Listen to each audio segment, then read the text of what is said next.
me suis senti soudain tellement seul à mon bureau. J'ai commencé à me languir de toi. Ah, vraiment? Qu'est-ce qui te prend? Rien, mon petit. Je suis amoureux de toi, tu le sais bien.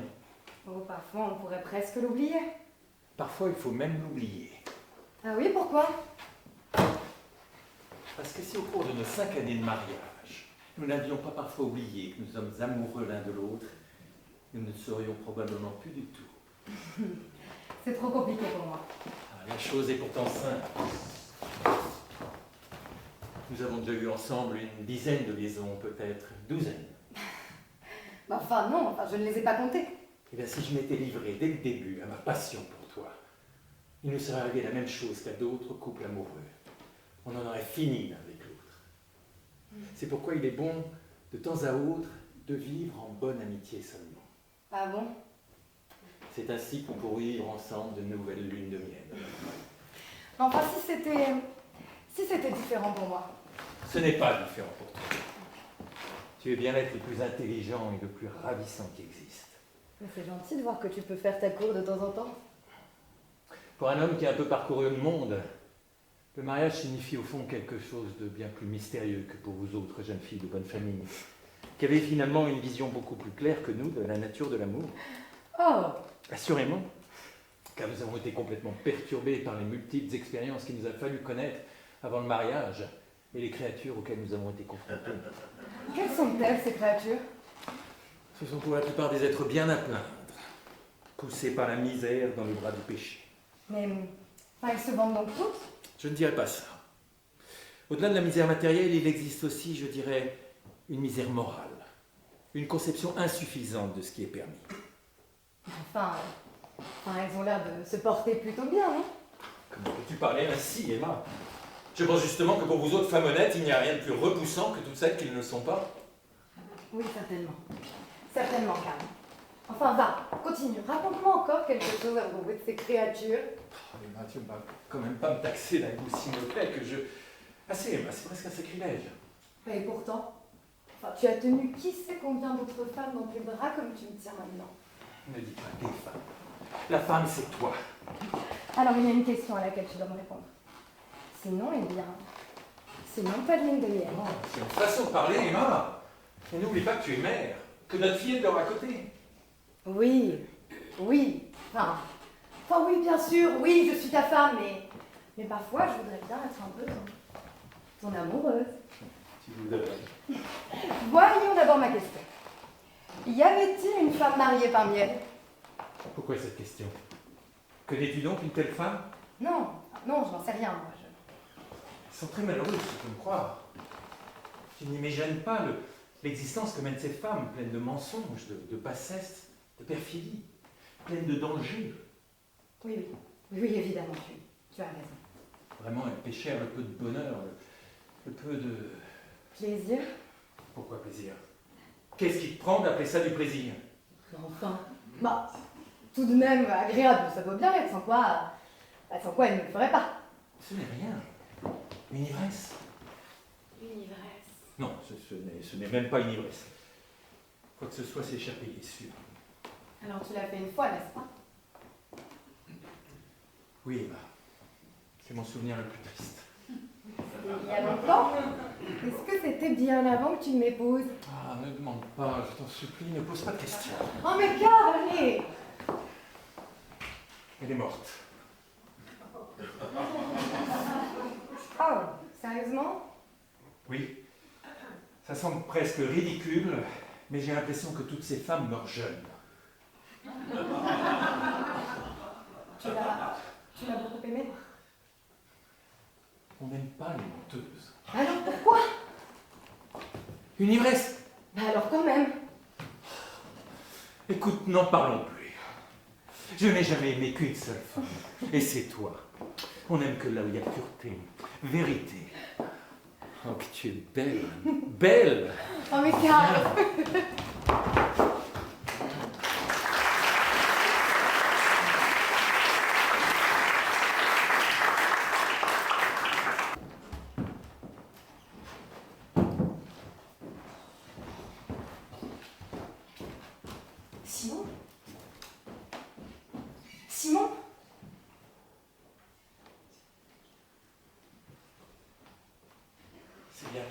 Shavaznadze. Simon, Bénédiction. Et bonne santé à la demoiselle. bénédiction à monsieur le soldat. Et Dieu soit loué qu'il soit de retour en bonne santé. Ils ont trouvé de meilleurs poissons que moi. Aussi ne m'ont-ils pas mangé, disait la morue. De la bravoure, disait le marmiton. De la chance, disait le héros. Et ici, comment ça va?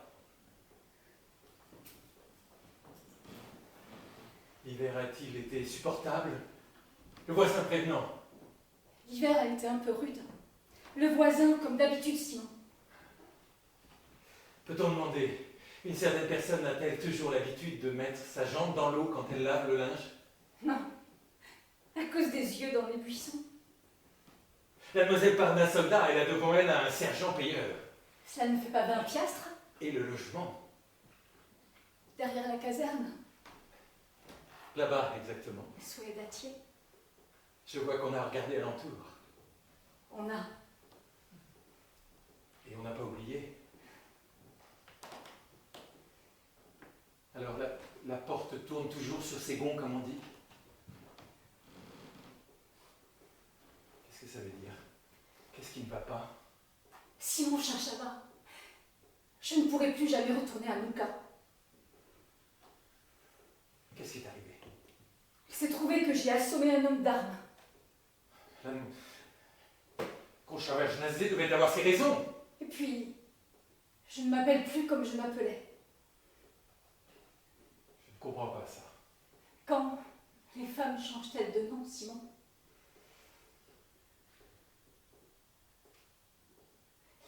Laisse-moi t'expliquer. Il n'y a rien de changé entre nous, tout est comme avant entre nous. Il faut que tu me croies. Comment il pourrait ne rien avoir de changé entre nous et pourtant c'est autre chose? Comment je pourrais t'expliquer ça, avec ce ruisseau entre nous? Tu ne peux pas traverser la passerelle. Cela ne me paraît plus nécessaire. C'est absolument nécessaire. Traverse, Simon, vite. Mademoiselle veut dire qu'on est arrivé trop tard. Je vois un bonnet dans l'herbe. Un petit, peut-être déjà là. Il est là, Simon. Comment je pourrais le cacher? Ne va pas te tracasser, ce n'est pas le mien. On dit, quand le vent se met à souffler, il souffle par chaque fente. La dame ne doit rien dire de plus. Rends-moi la croix que je t'avais donnée. Ou mieux jette-la dans le ruisseau. Simon! Non! Ne t'en vas pas! C'est pas le mien! C'est pas le mien!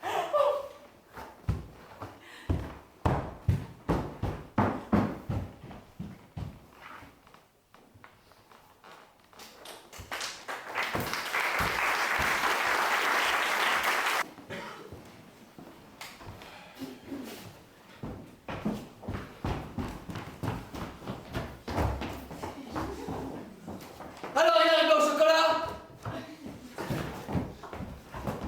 Mon chocolat! Mon chocolat! Cher ami, Vous êtes là? faites-moi le plaisir de ne pas crier. Mais vous ne dites jamais rien et vos domestiques font ça qu'ils veulent. Ah. Mon cher, mes domestiques, je suis très bien servi, sans besoin de crier. Oh, mais je ne dis pas ça pour moi. Mais vous avez d'autres invités et tous se plaignent de vos domestiques. Mon cher, mes domestiques, c'est moi qui les paye. Et ceux qui ne sont pas contents sont libres de s'en aller.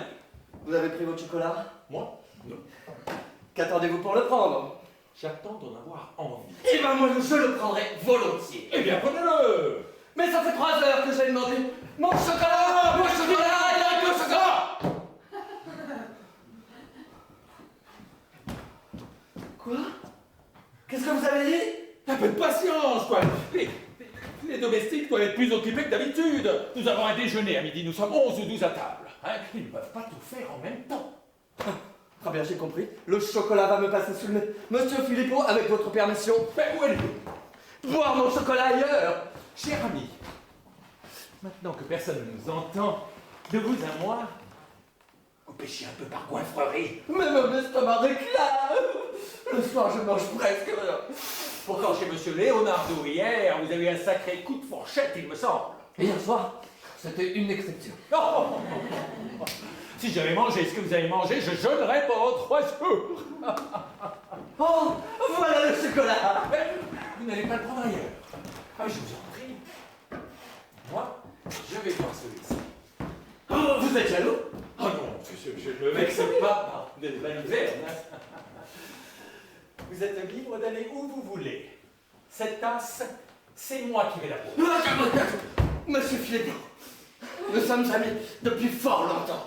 Et je ne voudrais surtout pas qu'on se fâche pour si peu. Ce chocolat, je vais le boire moi. On ne peut pas être plus obligeant. Bon, préparez-en un autre. Il n'y en a plus. Ah, alors c'est moi qui vais devoir m'en passer. Ah, je sais, j'ai l'habitude. Votre chocolat est excellent. Je veille à ce qu'il soit fait sans économie. Monsieur Philippot, avec votre permission, je vais faire un tour. Et si nous faisions une ou deux petites parties de piquet? À cette heure-ci? Ah oui, à présent qu'il n'y a personne. Si j'attends l'heure des visites, tout le monde se met à jouer au pharaon, chacun joue à ce qui lui plaît. Et moi, je n'ai même pas un chien qui fasse attention à moi, hein? Monsieur Philippot, à ce moment, il n'est pas envie de jouer. Il faut que je marche. Petite partie pour me faire plaisir. Monsieur Philippot, il faut vraiment que je marche. Plus tard, nous jouerons plus tard. Comme si j'avais envie de jouer dessous la partie avec ce vieux.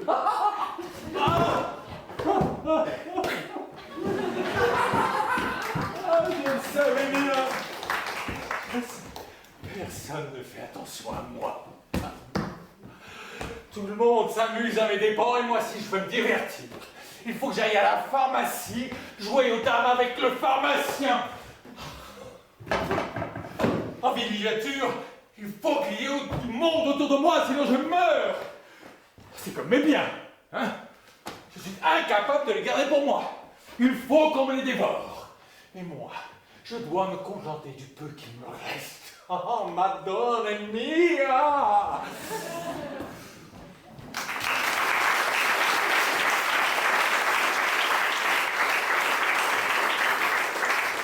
Que te faut-il? Écoute, je m'habillais pour le mariage, quand soudain j'ai jeté un coup d'œil dans la glace. Et là, sur mes tempes, des cheveux blancs. Sacha, il ne faut pas. Mettons fin à cette absurde comédie avant qu'il ne soit trop tard. Tu es jeune, pure, tu as la vie devant toi et moi... Tout cela n'est pas neuf, viens à l'église, ne fais pas attendre les gens. Non, je vais rentrer chez moi. Et toi, annonce au tien que le mariage n'aura pas lieu. Il est temps de revenir à la raison. J'ai assez joué les Hamlet et pour les jeunes filles magnanimes, suffit. Je ne veux même pas t'écouter. Je le dis et je le répète. Pourquoi es-tu venu? Tes plaintes continuelles tournent à la dérision. Non, je ne me plains plus. De la dérision peut-être. Je me suis regardé dans la glace et c'est comme si un boulet avait éclaté dans ma conscience. Je me suis pouffé au nez. Et de honte, j'ai failli perdre la raison.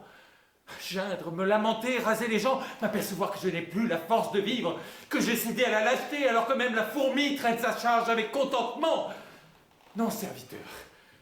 Dieu merci, j'ai encore de la dignité, de la conscience. Tu n'es pas seulement cruel, tu es fou. Tu crois? Non, je ne suis pas fou. Maintenant, je vois les choses dans leur lumière véritable. Nous nous aimons. Mais notre mariage n'aura pas lieu. Je n'ai pas le droit de gâcher la vie des autres. J'ai empoisonné les derniers moments de ma femme, et depuis nos fiançailles, tu as désappris à rire. Tu as vieilli de 5 ans. Où que j'aille, je n'apporte que l'ennui, la tristesse, la mauvaise humeur, et quiconque me côtoie est contaminé par mon dégoût de la vie. Voyons, Nicolai, tu estimes qu'il faut cesser de te lamenter et qu'il est temps de commencer une existence nouvelle, mais c'est très bien. Mais qu'est-ce qui est bien? Quelle existence nouvelle? Je suis perdu, sans rémission, il faut que nous le comprenions tous les deux. Nicolai, reprends tes esprits. Perdu, toi. Non, je ne veux plus parler ni t'écouter, viens à l'église. Perdu! Ne crie pas. Les invités peuvent t'entendre. Il peut venir quelqu'un. Écoute, si tu m'aimes, il faut m'aider. À l'instant, tout de suite. Renonce à moi, vite! Si tu savais comme je suis fatiguée, comme mon âme est à bout de force par ta faute. Tu es un homme bon, intelligent, réfléchi. Comment peut-on poser de tels problèmes? Chercher un amour actif, mais ça c'est un martyre. Et quand tu seras ma femme, les problèmes seront encore plus compliqués. Renonce donc! Comprends, ce n'est pas l'amour qui parle en toi, mais l'entêtement d'une nature généreuse. Tu avais fait le projet insensé de me sauver coûte que coûte. Tu t'exaltais dans la pensée de cet exploit. Maintenant, tu es prête à reculer.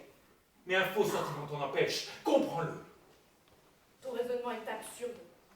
Comment pourrais-je renoncer à toi? Tu n'as ni mère, ni sœur, ni amie. Tu es ruiné. Ton domaine a été pillé, tout le monde te calomnie. Je n'aurais pas dû venir ici. Il fallait agir comme je le voulais. Nikolai! Nikolai! Les hommes méconnaissent bien des choses. Jeune femme préférera toujours un homme malheureux, parce que toute jeune femme est tentée par un amour actif. Les hommes sont trop occupés. L'amour pour eux est une chose de troisième plan. Pour nous, l'amour est la vie même. Je l'aime. Cela signifie que je cherche à dissiper sa tristesse, que je le suivrai jusqu'au bout du monde. Quel bonheur ce serait, par exemple, de copier toute la nuit ses papiers, de veiller pour qu'on ne le dérange pas, de marcher quelques centaines de verstes à ses côtés. Il y a 3 ans, il est arrivé chez nous tout couvert de poussière. Il a dormi 12 heures d'affilée. Et tout le temps, je me tenais derrière la porte à veiller pour qu'on ne le dérange pas. Je me sentais si bien. Plus il exige d'efforts, plus l'amour est beau.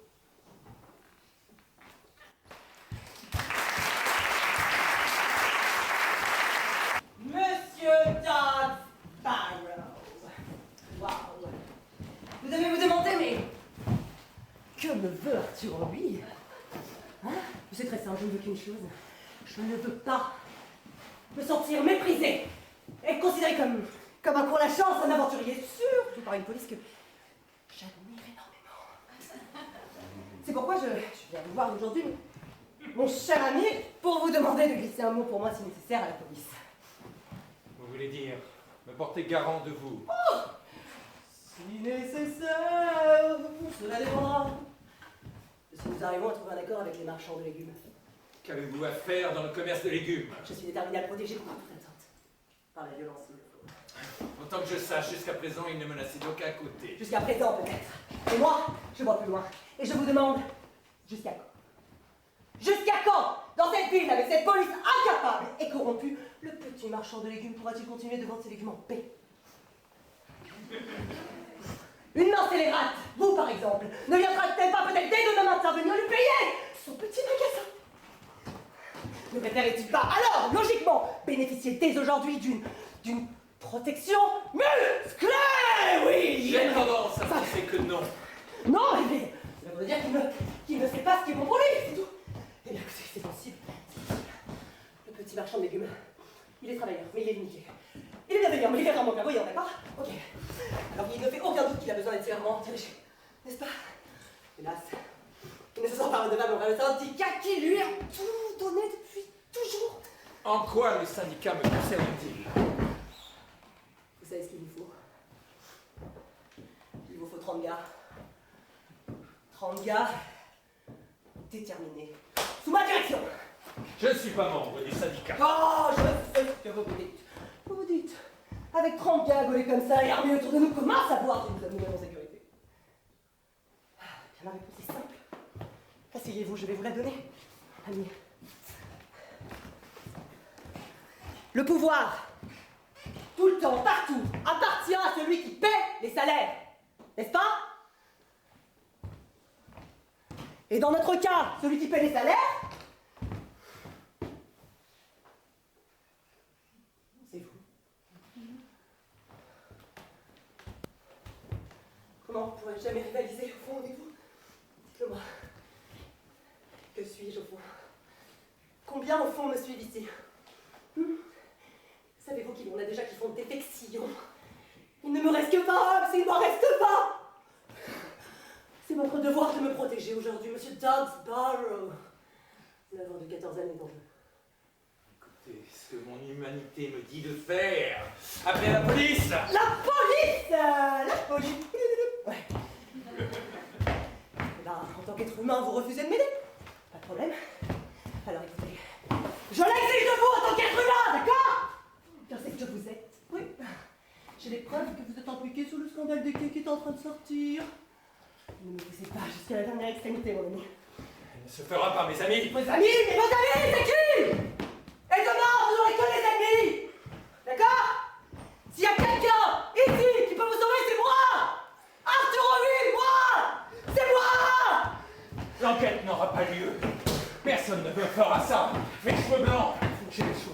voir vos cheveux, j'y voudrais un, les blancs.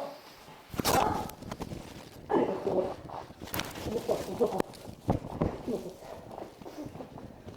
C'est très simple.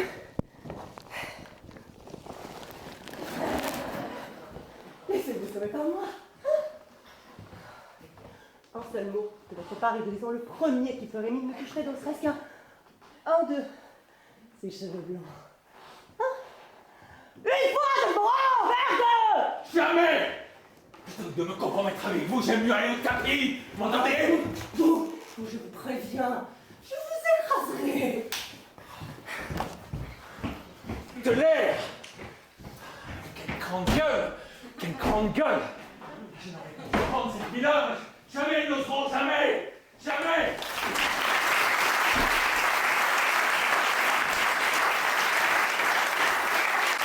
J'aime,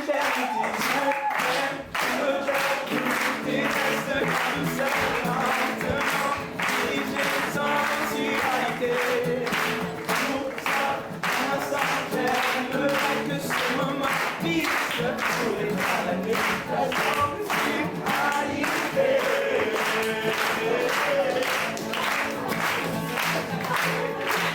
Regarde quelques temps, passion s'affaiblit. Pas toujours à